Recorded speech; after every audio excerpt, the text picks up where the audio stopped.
एक गांव में महारानी चिड़िया, उसके पति राजा कौवा और महारानी चिड़िया की सास कालिया कुमारी रहती थी, जो महारानी चिड़िया से बहुत ही नफरत करती थी। एक दिन महारानी चिड़िया सो रही थी और राजा कौवे और कालिया कुमारी ने उसे नहीं उठाया और खुद नाश्ता कर लिया। महारानी चिड़िया जब उठी तो बर्तन खाली पड़े थे और उसका नाश्ता बचा ही नहीं। कालिया कुमारी उसे देख के हंसने लगी।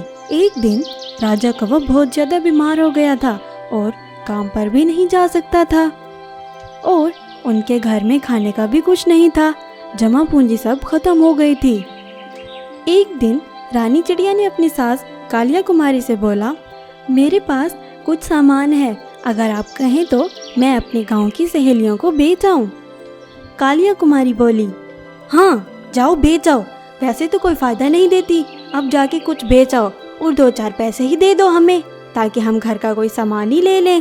रानी चिड़िया वो सब बेचने जा रही थी और रास्ते में एक पेड़ पर उसकी नेल पॉलिश गिर गई।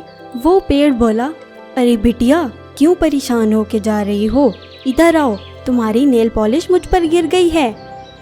महारानी चिड़िया वहीं रुक गई और मैजिकल पेड़ को सब बताया और बोला, बिटिया अब तुम मुझ पर से नेल पॉलिशेस उतार कर जाके घर घर बेच आओ और पैसे कमा लो। और उसका धन्यवाद करके वहाँ से उड़ गई बेचने। महारानी चिड़िया उड़ते उड़ते मैना के घर जा पहुँची। मैना मैना क्या तुम घर पर हो, मैं नेल पॉलिशेस बेचने आई हूँ, क्या तुम मुझसे कुछ नेल पॉलिशेस लोगी। मैना ने कुछ नेल पॉलिशेस ली।